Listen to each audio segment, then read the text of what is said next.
В Якутии с рабочим визитом побывала делегация из провинции Хэйлунцзян Китайской Народной Республики.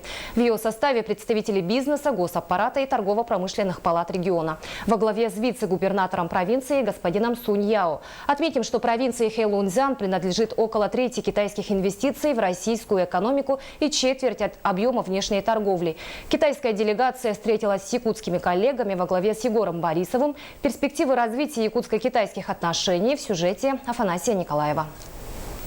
Делегация из КНР включает больше 100 человек. Это представители торгово-промышленных палат провинции Хэйлунцзян и Гонконга, госслужащие и бизнес-элита. Партнеры из Поднебесной заинтересованы в сотрудничестве практически во всех сферах, от добычи полезных ископаемых до сельского хозяйства. Прилагаем усилия для развития сотрудничества в таких сферах, как торговля и экономика, туризма, пищевая обрабатывающая промышленность, еще лесное хозяйство и так далее. В последние годы российско-китайские отношения серьезно активизировались. Уже начата работа по серьезному международному проекту «Сила Сибири».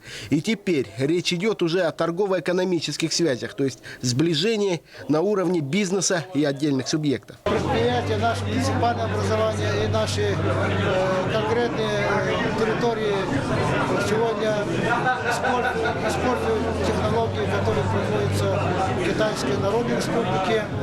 И, конечно, мы сегодня уже непосредственно ведем речь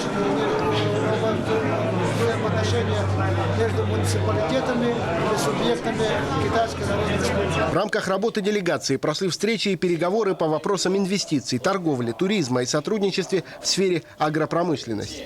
Было подписано соглашение между торгово-промышленными палатами Якутии, провинции Хэйлунцзян и Гонконга, а также между Республиканской инвестиционной компанией и Хэйлунцзянской главной компанией развития экономики и технологий.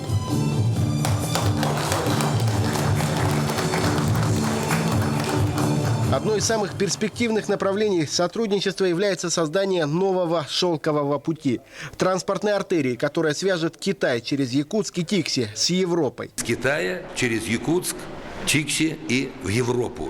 Это общепризнанное сегодня достояние. Совсем недавно председатель правительства Медведев подписал о развитии Севморпути, и это вписывается. Вот это будет крупнейший проект, когда мы свяжем себя вот этой голубой лентой по реке Лена, железной дороге, прямо до Китая. В общем, сфер для сотрудничества с Поднебесной немало. И в данный момент на площадках торгово-промышленных палат Якутии, провинции Хэйлунцзян и Гонконга начнется биржа контактов, которая еще теснее свяжет предпринимателей двух стран.